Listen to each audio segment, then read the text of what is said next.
Welcome to this celebration honoring our college's founding patron, George Washington. Will the audience please remain standing for the invocation and the national anthem?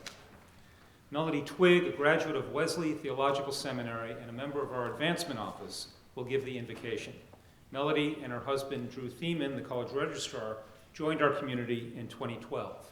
Wacapella will then perform the national anthem. Melody.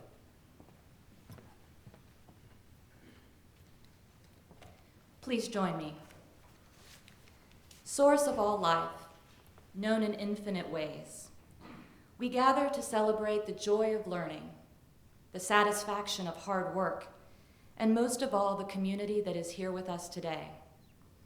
We share an excitement for the accomplishments of all who will be honored, and we give thanks for those who support them in their journeys.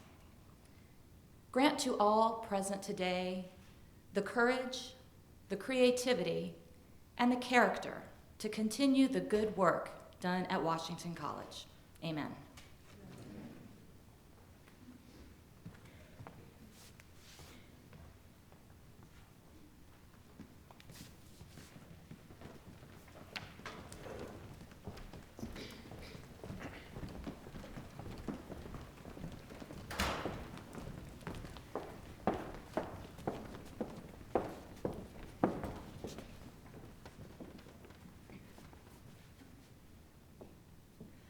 Oh, say, can you see by the dawn's early light what so proudly we hailed at the twilight's last gleaming, whose broad stripes and bright stars through the perilous fight o'er the ramparts we watched were so gallantly streaming, and the rockets' red flare, the bombs bursting gave proof through the night that our flag was still there. Oh, say does that star-spangled banner yet wave o'er the land of the free and the home of the brave?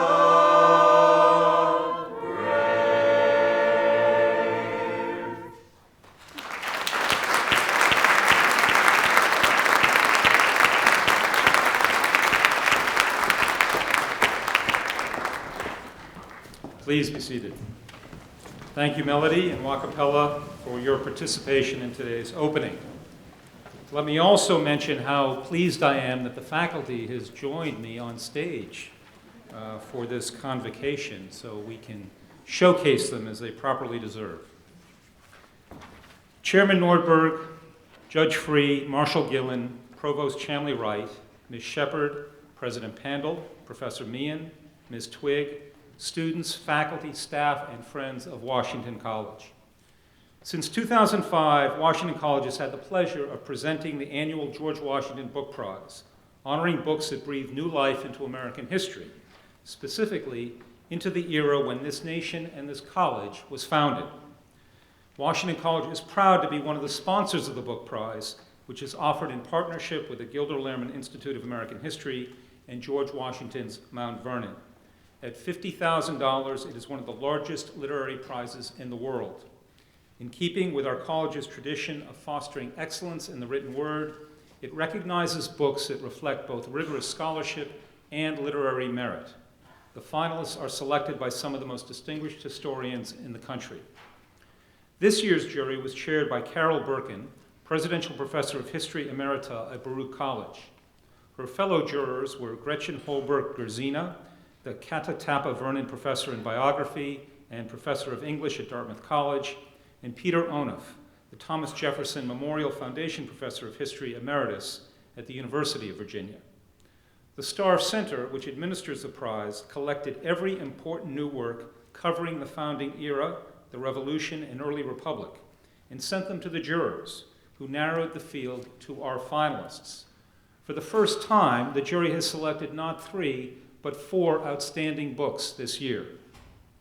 So to honor our founding patron on his 281st birthday, the 2013 George Washington Book Prize finalists are Stephen Brumwell for George Washington, Gentleman Warrior, Elijah H. Gould for Among the Powers of the Earth, the American Revolution and the Making of a New World Empire, Cynthia A. Kerner for Martha Jefferson Randolph, Daughter of Monticello, Her Life and Times, and Brian Steele for Thomas Jefferson and American Nationhood.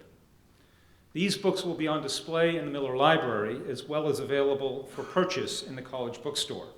The winner will be announced on May 22nd at Mount Vernon, and we look forward to welcoming the winning author back to Chestertown this coming fall. Each February, we revisit those ideals of virtue and citizenship that George Washington epitomized, and honor those who carry on the tradition of service and leadership on our campus and in our local community, our nation, and our world.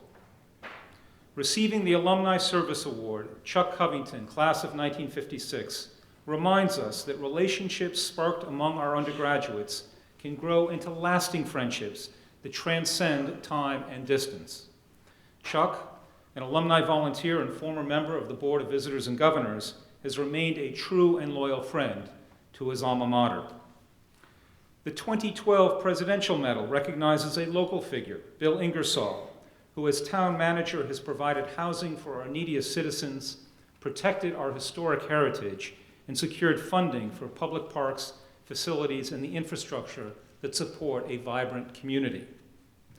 And our keynote speaker is Louis Freeh, a high-profile criminal attorney who led the FBI through some of the most tumultuous and challenging times in recent history. Mr. Freeh built his reputation battling the New York Mafia, white-collar crime, and global terrorism.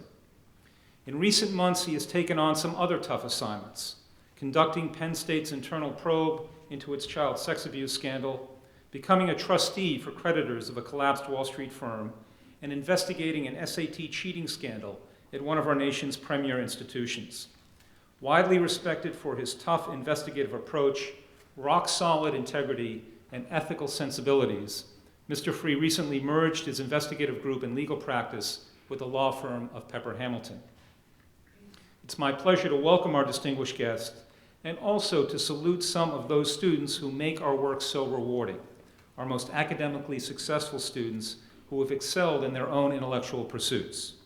These students have taken full advantage of the many opportunities open to them here at Washington College, and today we hold them up as models to their peers by formally inviting them to join the Phi Beta Kappa Honor Society. Now I'd like to introduce Zachary Pandel, President of the Student Government Association. Zach will deliver greetings on behalf of the students of Washington College.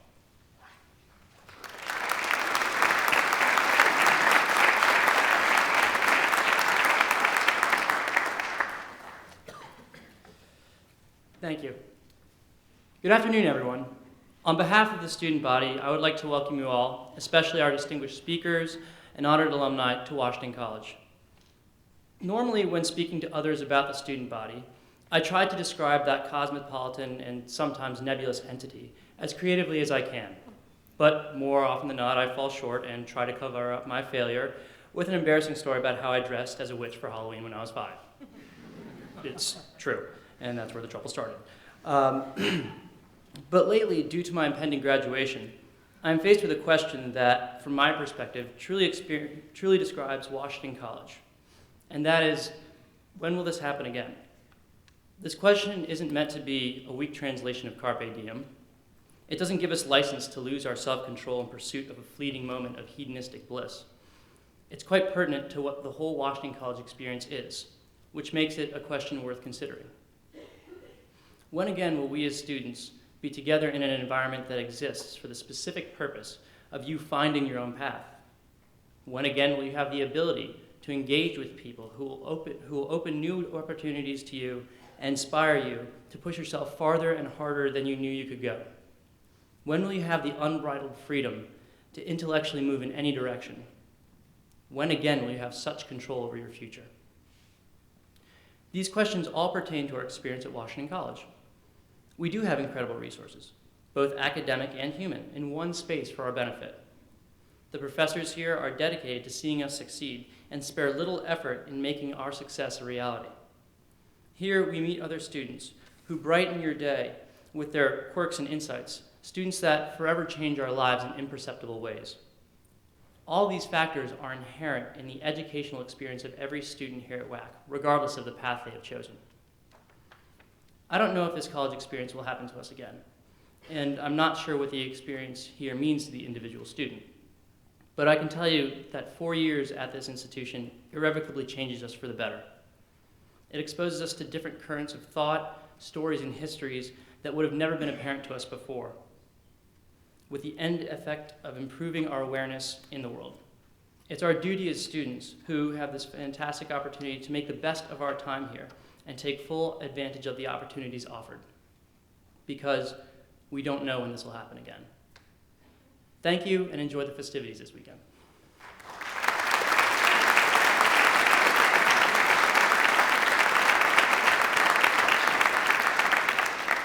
Thank you, Zach. Now it is my distinct privilege to introduce the chairman of the Washington College Board of Visitors and Governors, Edward Nordberg. Ed is the Chief Executive Officer of Wakefield Capital Management in Chevy Chase, Maryland, and an alumnus of Washington College. He will deliver greetings from the board.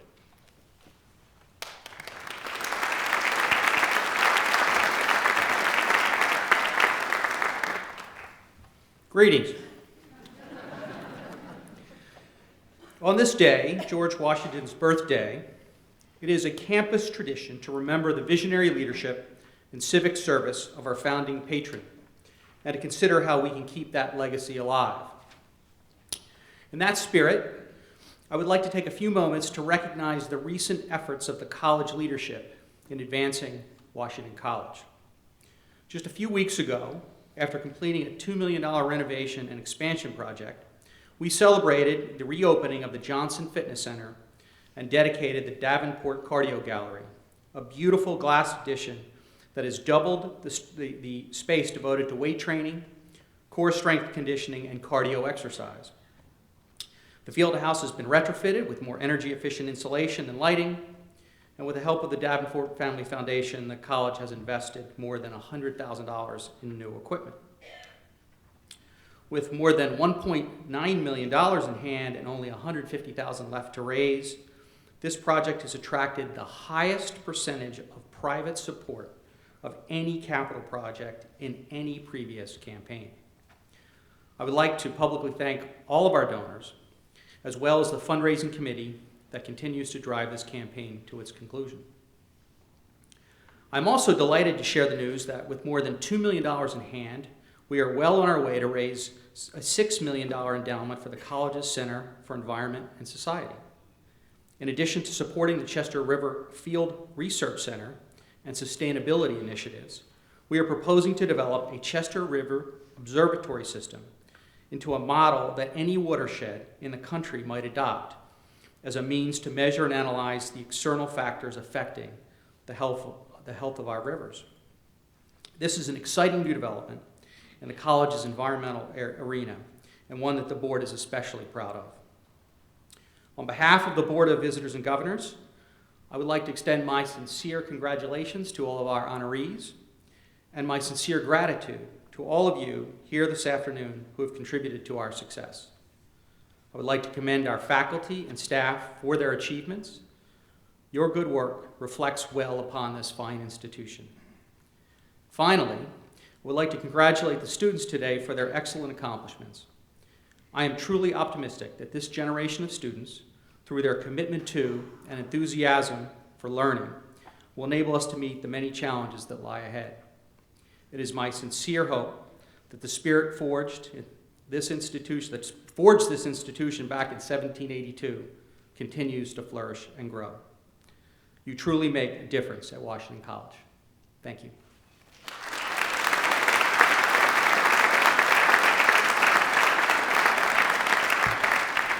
Thank you, Mr. Chairman.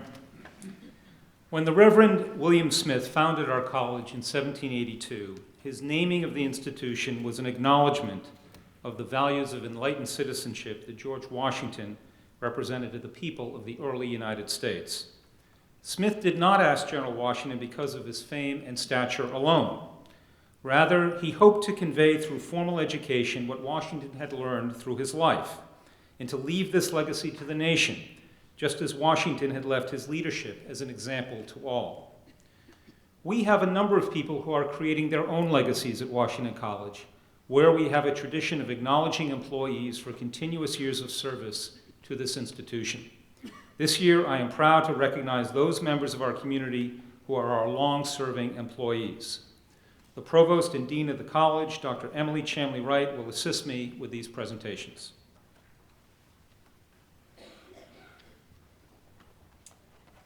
Will the honorees who are present please come forward when I call your name? Please note that some honorees could not be here today, but they are all listed in the program. I would like to ask the audience to hold their applause until the end of each category. Staff and faculty being recognized for 5 years of service to Washington College. James Allison. Penelope L. Farley. Cynthia James J. Gibson. Darius I. Jones. Andrea G. Lang. Shirley J. Lawler. Matthew R. McDonald. James V. Minero. Helen G. Meeks. Roshira B. Miller. Lori A. Murchik. Eileen N. Rusden. Michael J. Rusden. Gail E. Russell. Brian Scott. Sean Stein. Barry E. Williams.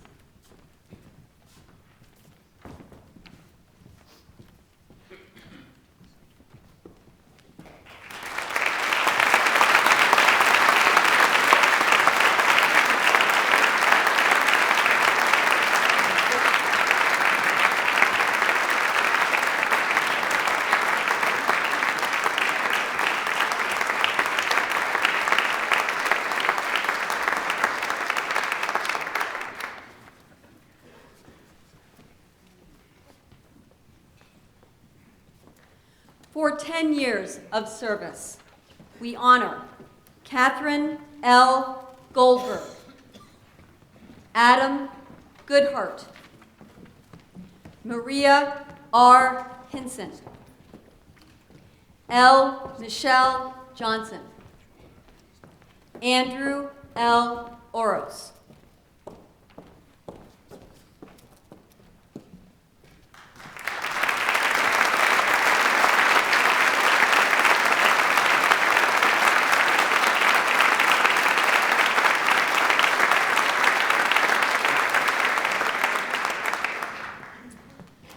For 15 years of service, we honor Martin A. Connaughton, Austin A. Lobo, Catherine B.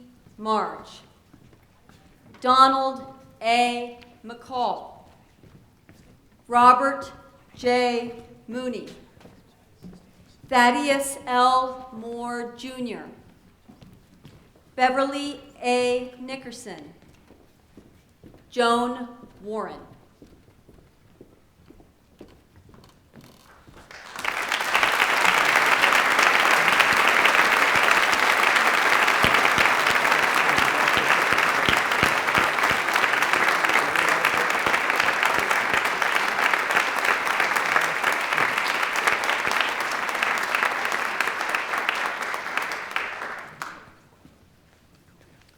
For 20 years of service, we honor Alberta L. Blake, Kevin J. McKillop, Jr.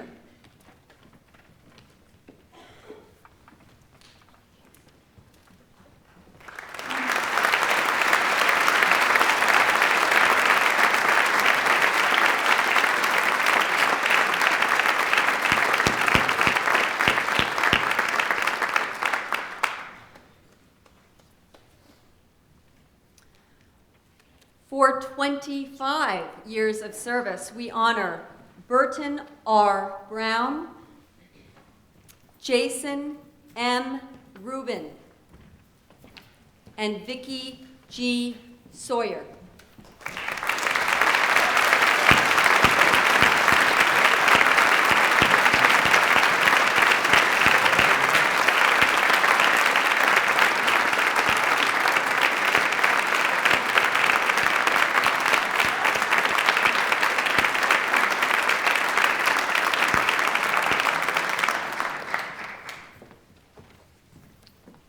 Doesn't stop there.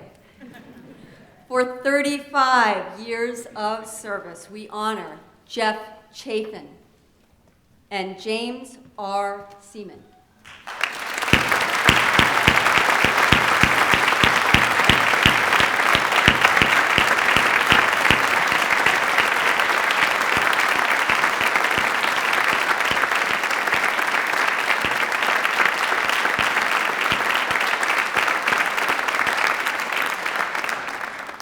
Once again, I would like to take a moment to recognize our longest-serving employee. That honor goes to Professor Timothy Maloney. Tim has reached the benchmark of 46 years of service to Washington College, all in the drama department. Thank you, Tim.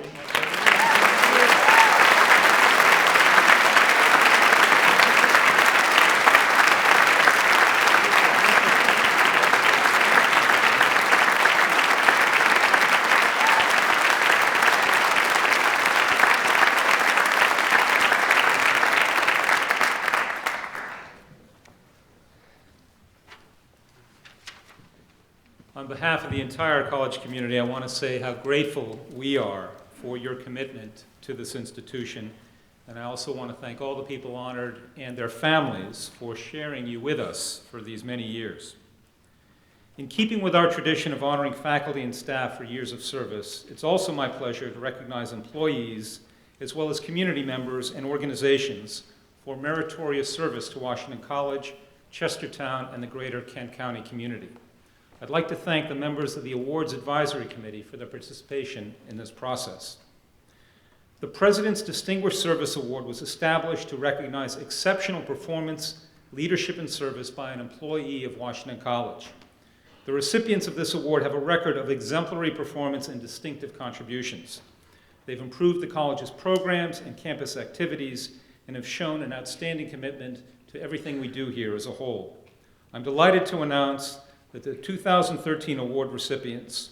Will each recipient please join me on the stage when I call your name? Joseph L. Case.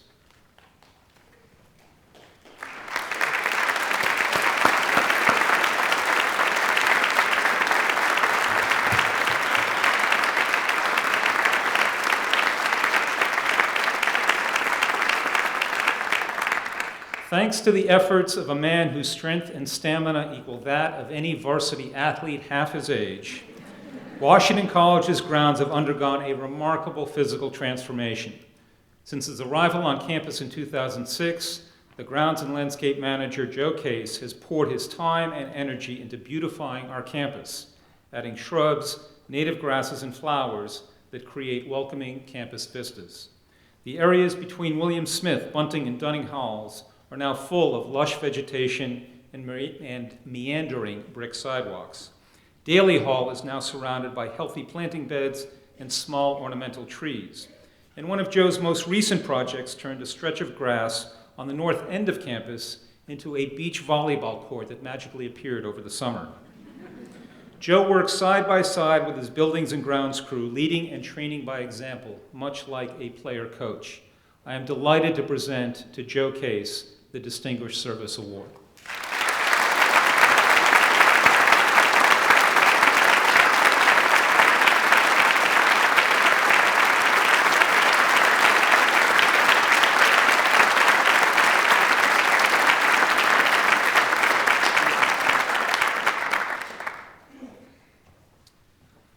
Ruth C. Shoge.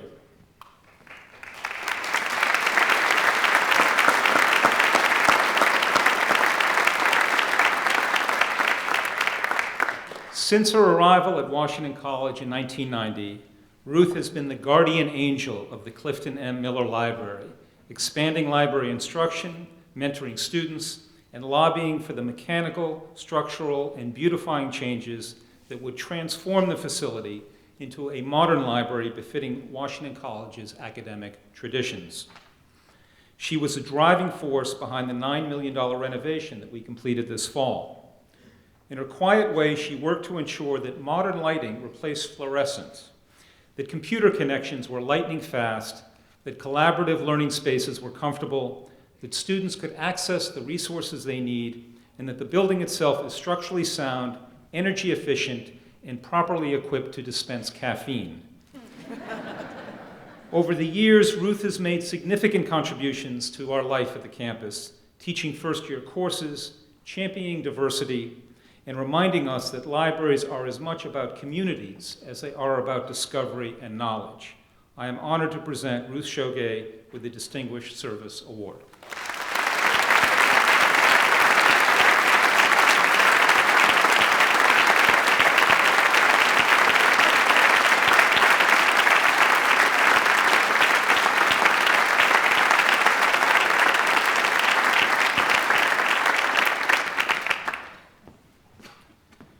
Cynthia G. Sutton.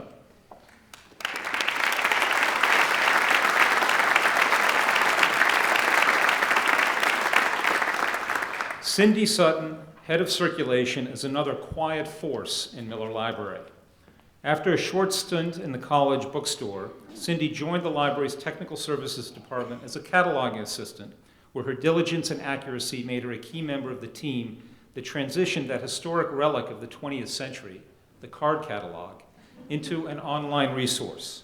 In her current role, Cindy smoothly and efficiently oversees the circulation desk, the reserves, the book collection, and the displays that showcase historic collections and the works of distinguished campus visitors.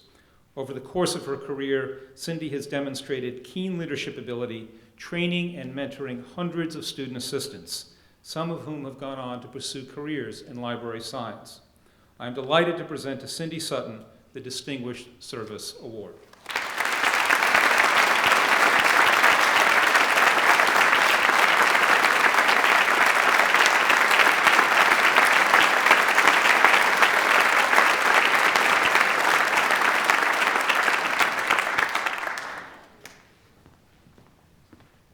At this time, I would like to introduce the chair of the Washington College Alumni Board, Valerie Shepard, from the class of 1986, to present the Alumni Service Award.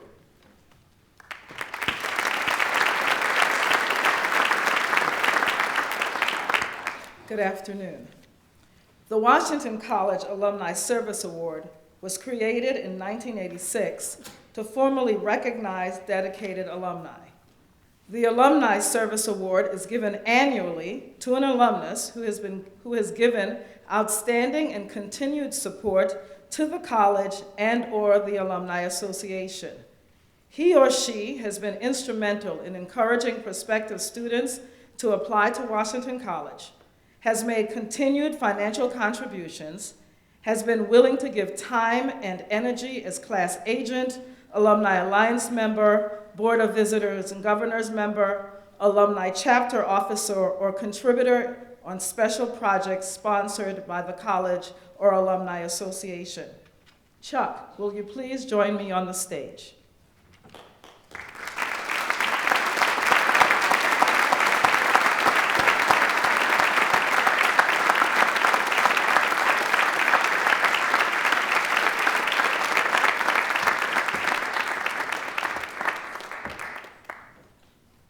Charles P. Covington, 56.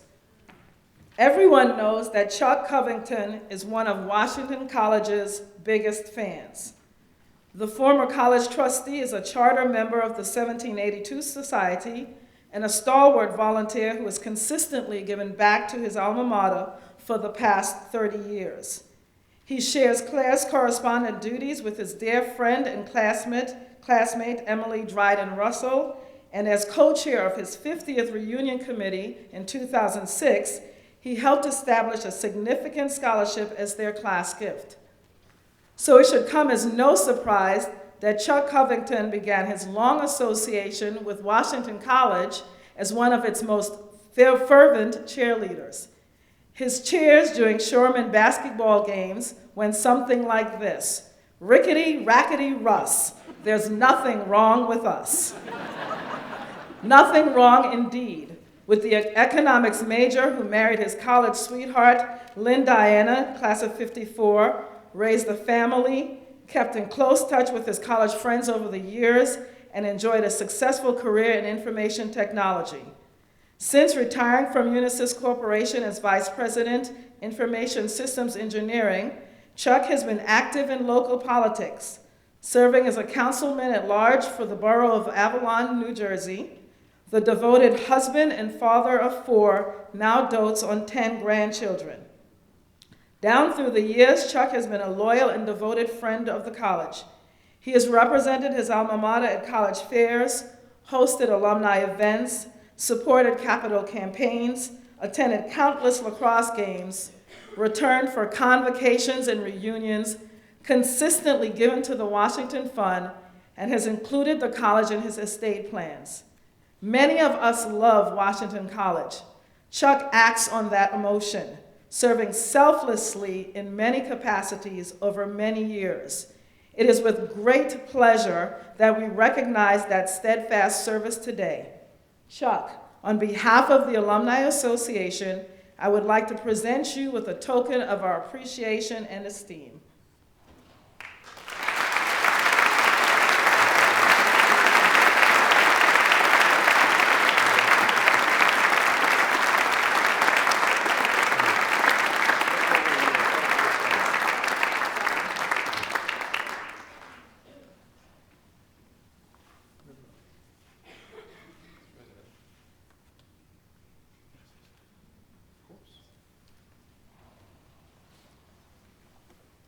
It's a little humbling to realize that I'm going to be joining a group of great alumni that have received this award in the past. It's a privilege and a passion of mine to both promote and support and serve the college any way I can. As an alum, just seems like that's the right thing that you should be doing. In some ways, I guess it's a way of giving back. It's also a way of acknowledging the values that I learned here as an undergraduate and the importance that those values have played in my life. I want to thank the Alumni Board for selecting me and for honoring me with this Alumni Service Citation. Thank you very, very much.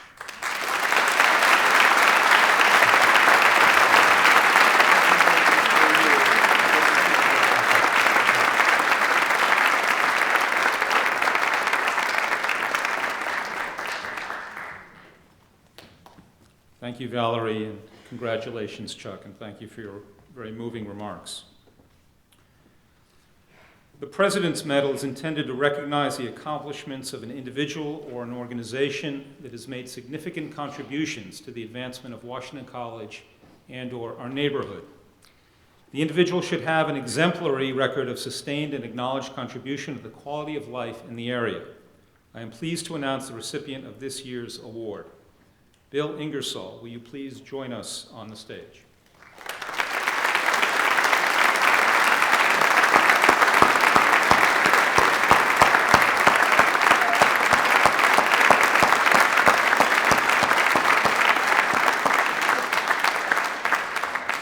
William Stevens Ingersoll, your sure and steady hand at the helm of local government proves the adage that leadership is the capacity to translate vision into reality.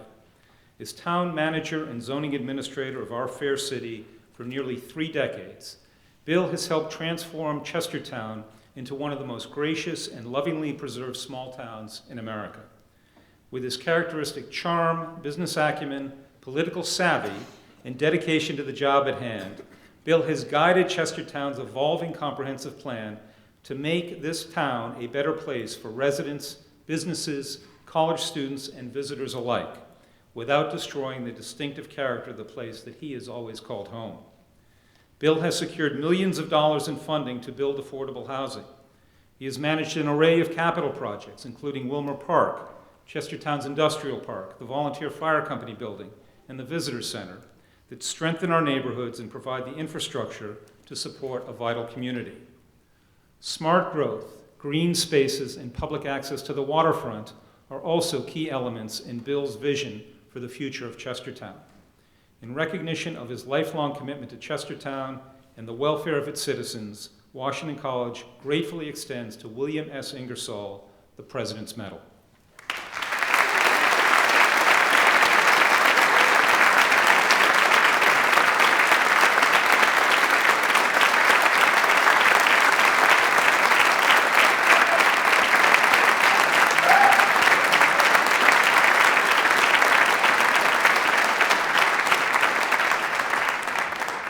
Congratulations, Bill. You make Chestertown and Washington College a wonderful place to live, and you stand as a model of service to all of our students. And I couldn't not mention the fact that your mother is beaming up at us, as your proud mother is beaming up at us. So, Pat, we want to say welcome to you also and to all the family members of the Ingersoll clan who are here today. It's now my privilege to introduce the president of our chapter of Phi Beta Kappa Theta of Maryland, Professor Sean Meehan, to announce the candidates invited to join this year.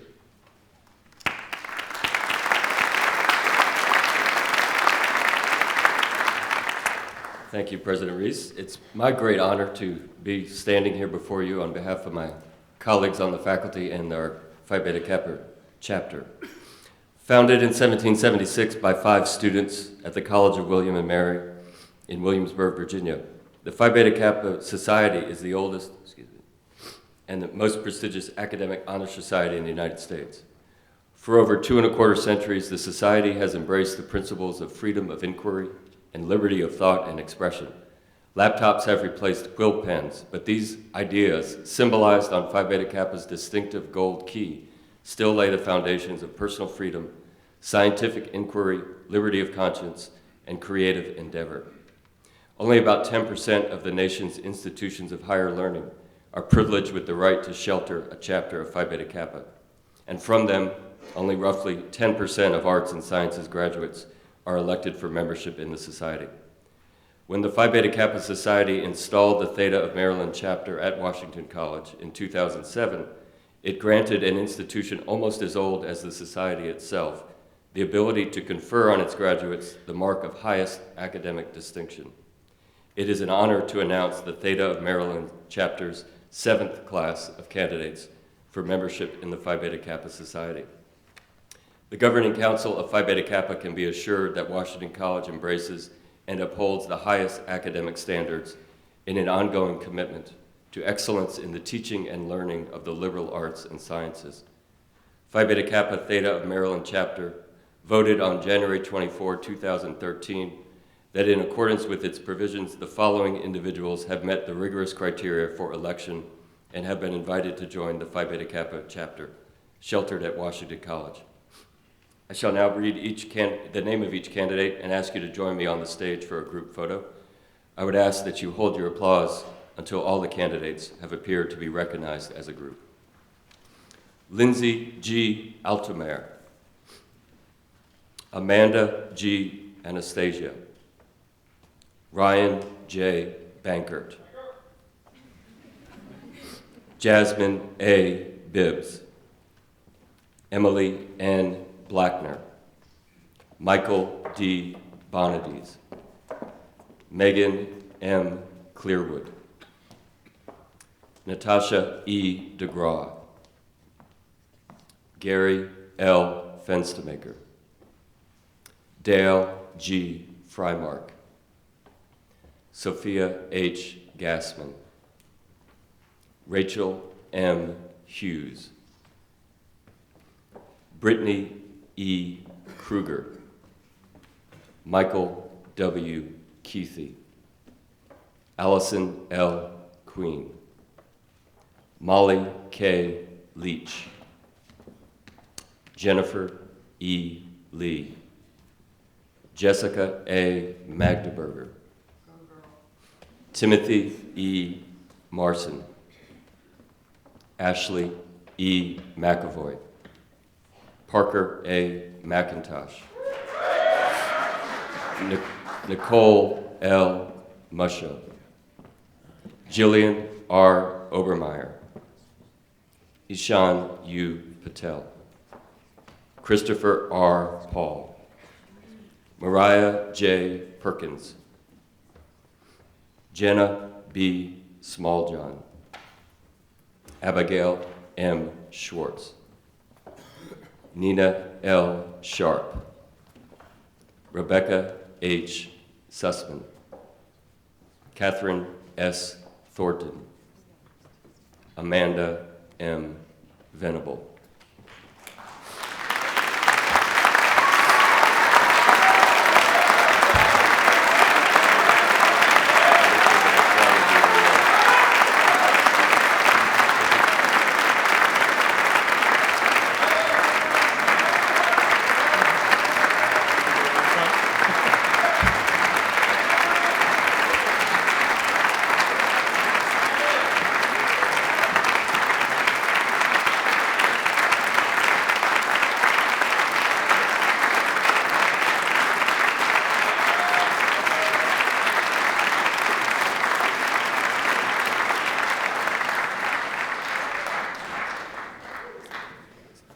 You will discover that the Society is a fellowship of learners, and we hope you will have much to teach us. Congratulations, ladies and gentlemen.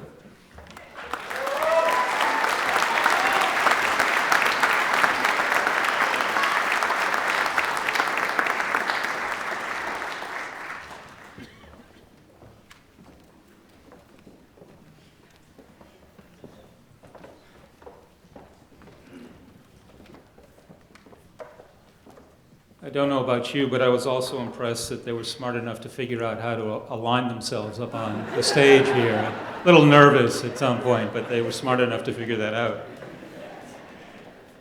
Congratulations to all of you for your exemplary character and your strong academic record. I would now like to confer the highest degree that Washington College can bestow. Chairman Nordberg will read the mandamus for the degree.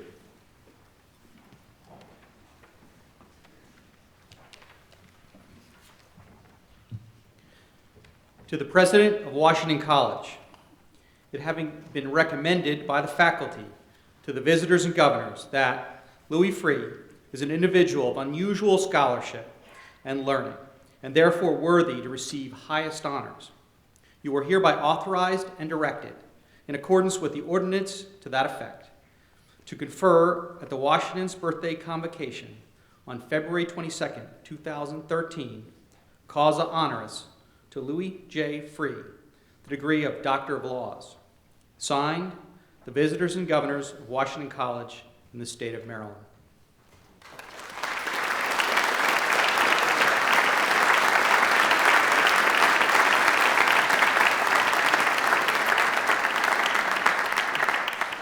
Thank you, Mr. Chairman. As we pay tribute to our patron each February, it's our custom also to honor the very best of our contemporary society. As we ask our students to strive to follow the example of George Washington, so we also present living examples of outstanding individuals that they can use as role models. Louis Freeh, will you please step forward?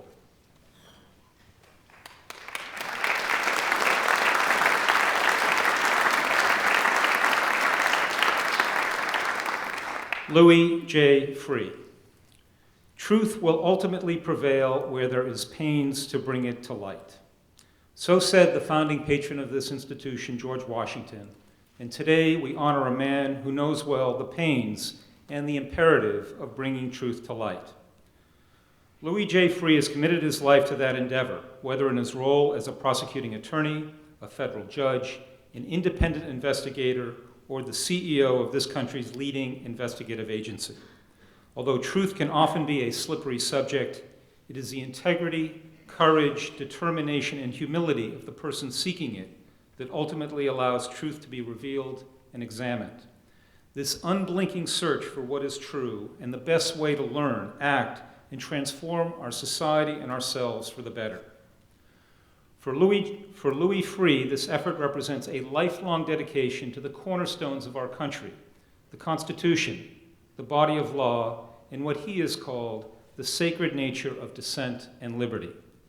But it also represents his unwavering commitment to give voice to and achieve justice for the most vulnerable members of our society.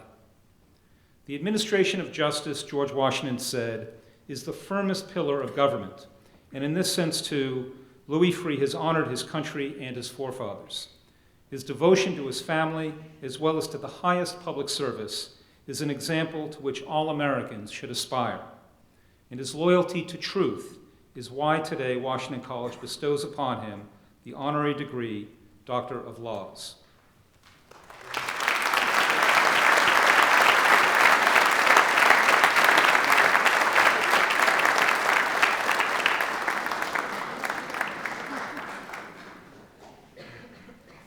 Dr. Freeh, I invite you to offer some remarks.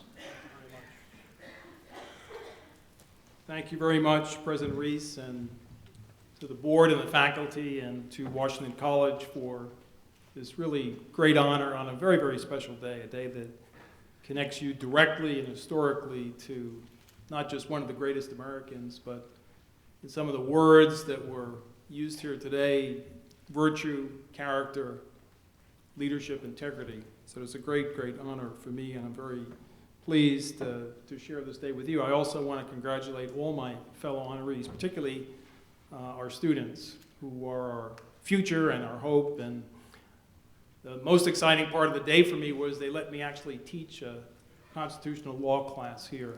And the interaction with your colleagues was just tremendous. Good questions, fast responses, and a real interest and passion for learning, which is what education is all about. I'm very humbled, Mr. President, by your remarks, and very delighted to have this degree. My guidance counselor in a very small, impoverished high school in Jersey City told me I should go to trade school in my junior year. So to achieve this great academic honor far surpasses any expectation that I ever had.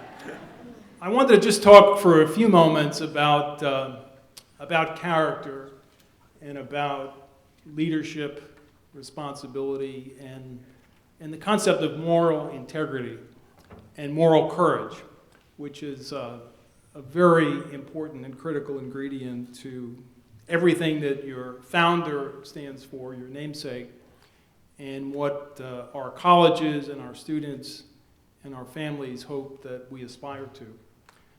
Character and virtue and moral courage, I believed, are learned behaviors. They're learned by most people when they're 2 and 3 years old from their parents. They're not something that are naturally instilled or incumbent in the human nature and the human spirit. One of my early experiences brought that very closely to home.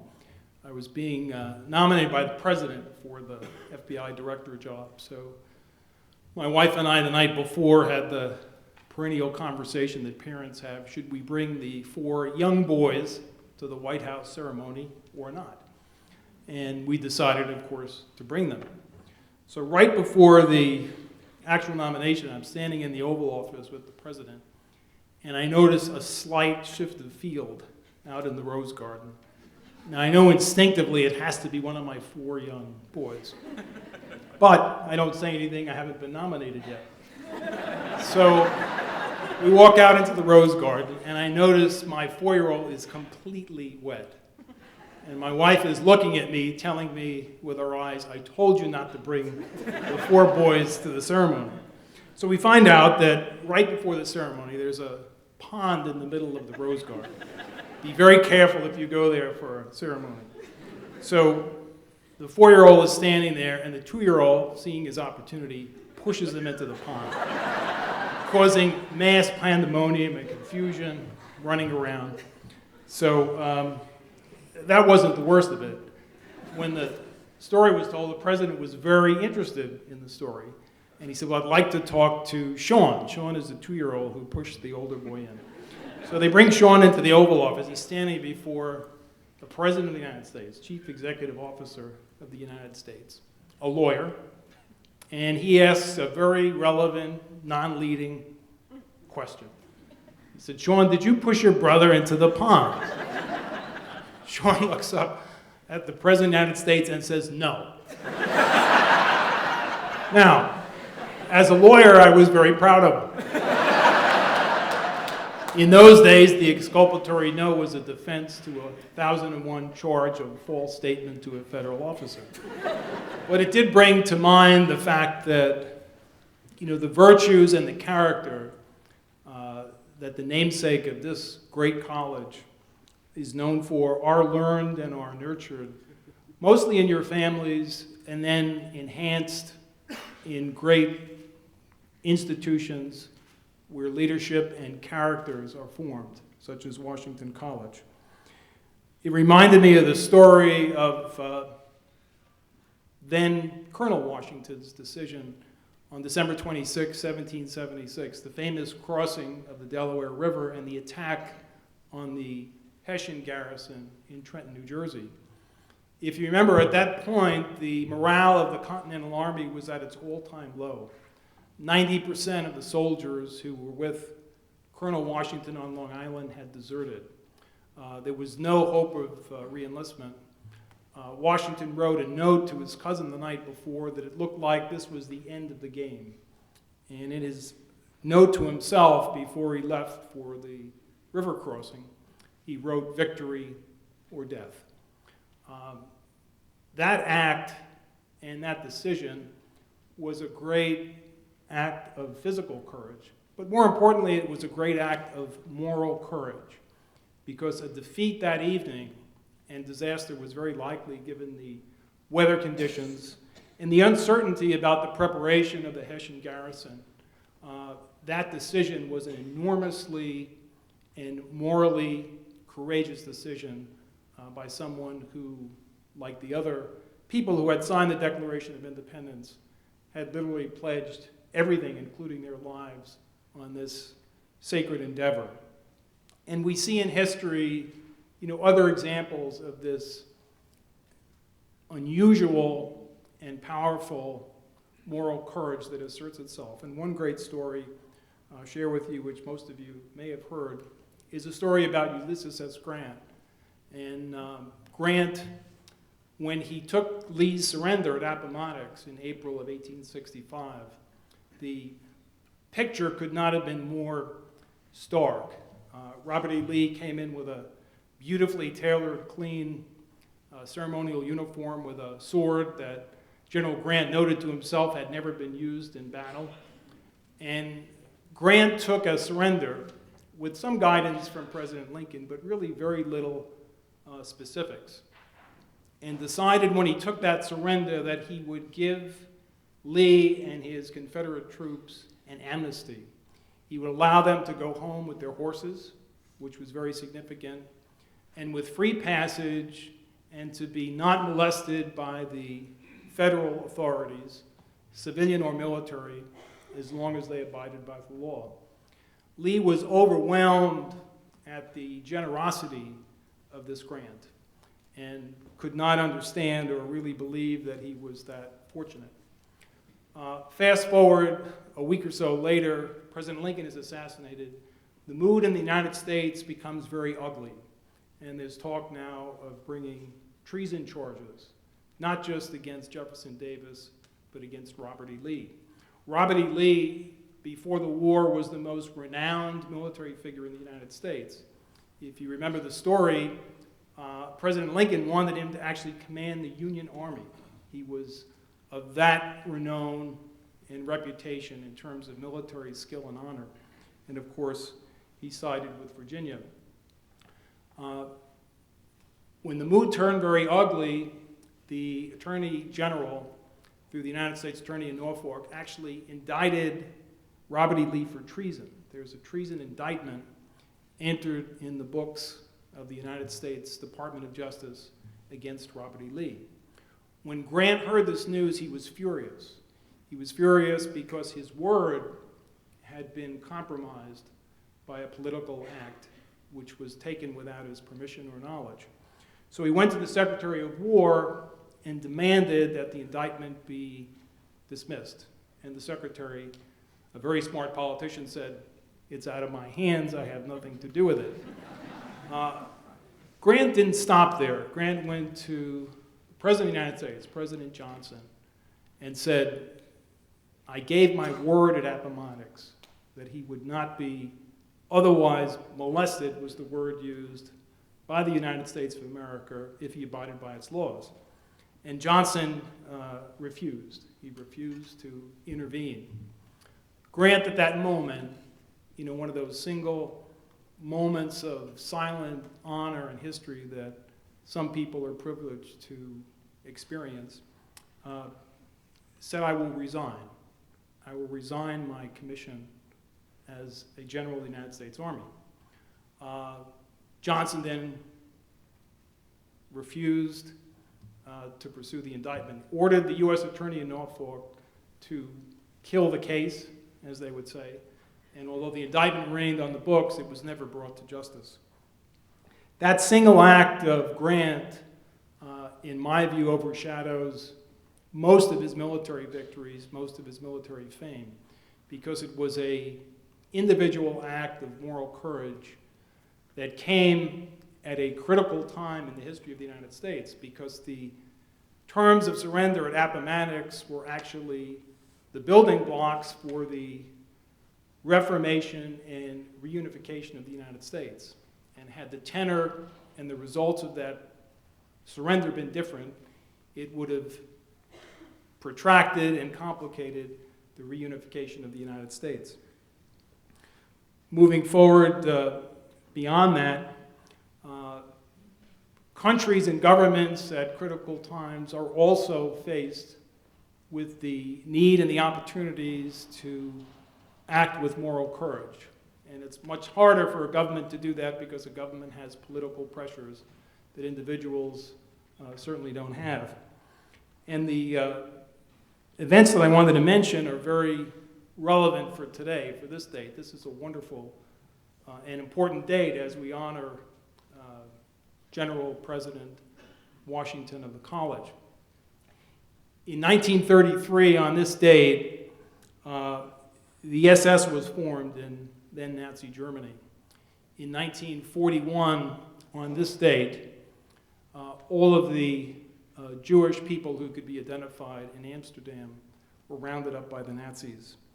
On that same day in 1941, the fourth largest company in the world, called I.J. Farben, which was a German chemical company, decided to build and commenced to build a chemical factory that would make synthetic rubber a few miles outside of Auschwitz.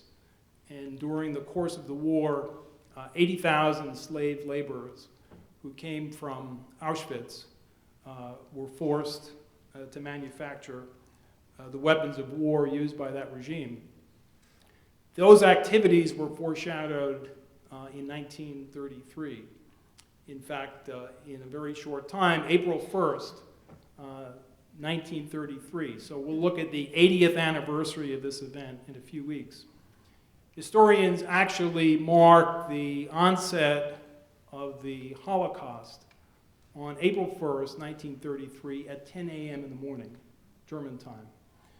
And the significance of that date and time was the Nazis organized a boycott of American and British businesses because in the Western capitals there were demonstrations against the clear beginnings of organized genocide against the Jewish people in Germany. And then following from those events were the horrors of Kristallnacht and many opportunities that the Allied powers and the governments, including the United States, had to act to avoid which was not just the devastation of World War II, but the murder of millions and millions of people, including Jews throughout Europe, at the hands of the Nazi regime. There was a ship called the SS St. Louis, which was a ship that had 936 Jews aboard who were fleeing Nazi Germany in 1938. The ship was supposed to land at Cuba, and then it was supposed to land at Miami.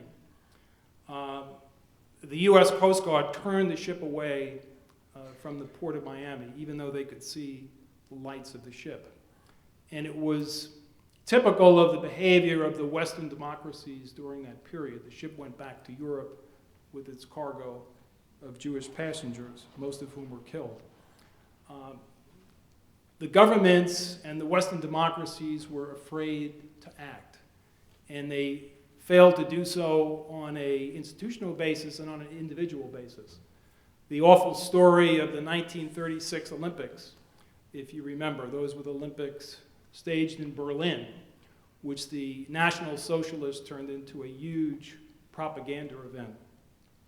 There was a man named Avery Brundage, who was the head of the U.S. Olympic team and complement in Berlin. And he gave a radio interview right before the Olympics, saying that he had spent a week in Germany, saw no evidence of any anti-Semitism. And then when it came time to run the 400 relay, the two U.S. athletes who were scheduled to run, Glickman and Stoller, were pulled by Brundage from the race at the last minute because they were Jews, and he didn't want to offend his Nazi hosts. That was the famous Olympics where Jesse Owens, you remember, won all the gold medals. So history is laden with individuals like George Washington, Ulysses S. Grant, many of whom, the names we never will know, who at key critical times exercised moral courage of immense quality and risk. And countries have the opportunity to do that themselves. What we have to hope and continue to pursue in institutions like Washington College, where you're directly connected in extraordinary fashion with an American who exemplified moral courage and leadership. We have to ensure that that is not just a tradition, that it is a living legacy and an expectation that we have, particularly of our young students. Some young students, we have 6 boys now, become, I think, cynical. You know, the world has never been as messed up as it is today, whether it's, you know, global warming or internet privacy. No one has ever had to deal with these crises or complications in the manner that we're going to have to deal with them.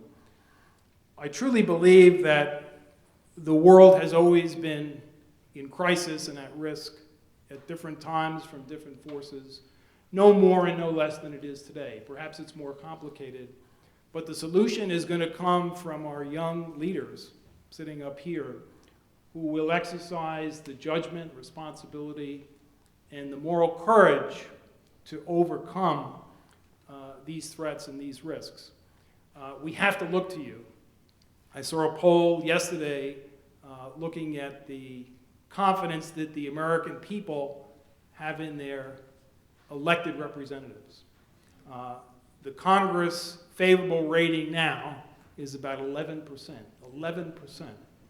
And you look back at the Washingtons and the Jeffersons, who, by the way, were very suspect about a strong central government.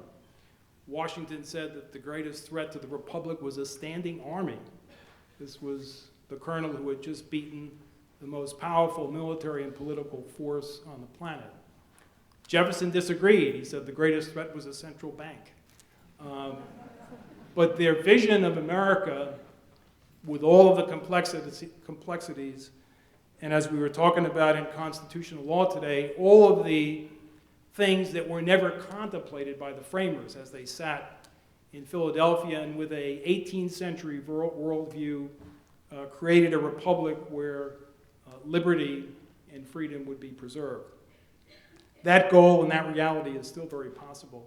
And we will depend on our young scholars and leaders here to carry us through. And you should never for a moment think that things are too complicated or too messed up or too forlorn to be fixed, and to be fixed in a manner that preserves all of these critical virtues. So I want to thank you again for this great honor, and I want to particularly commend our young scholars and the future here who will ensure that those values of character and liberty are preserved for many, many generations to come. Thank you very much.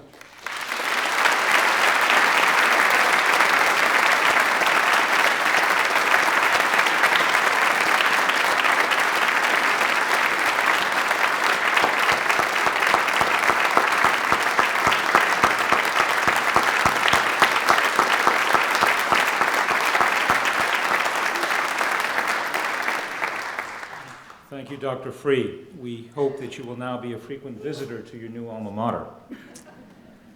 As we conclude this afternoon's convocation, I extend an invitation to all of today's guests to view the current exhibition in the Cole Gallery. Art Now DC is a second exhibition in a three-part series highlighting the work of young artists from Baltimore, Washington, and Philadelphia. Heather Harvey and Natalie Chung have curated the exhibit. I would also like to invite the audience to stay for a reception here in the Underwood Library, where you'll have a chance to meet and congratulate each of our honorees. Will the audience now please stand and join a cappella for the singing of the alma mater? The words are printed at the back of your program. Following the alma mater, please remain standing for the benediction and the academic reception.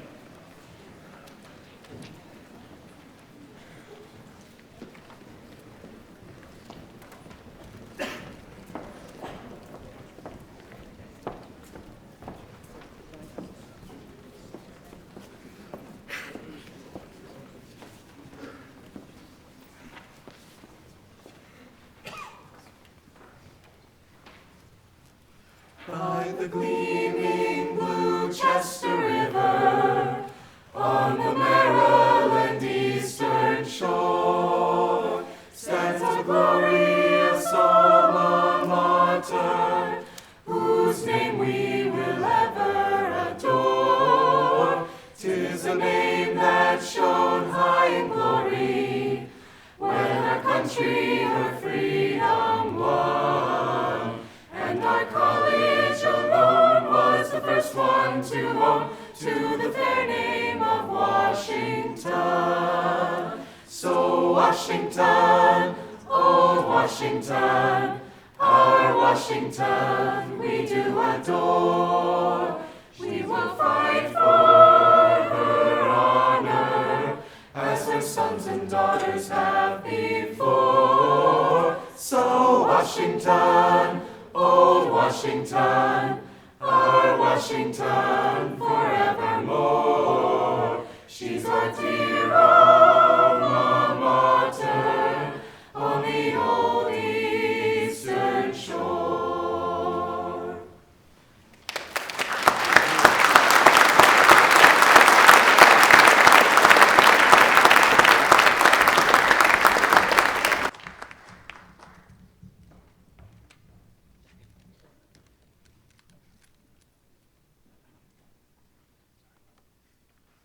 Let us go forth from this gathering, and as we pursue academic excellence, may the spirit of wisdom lead us to the deeper truths.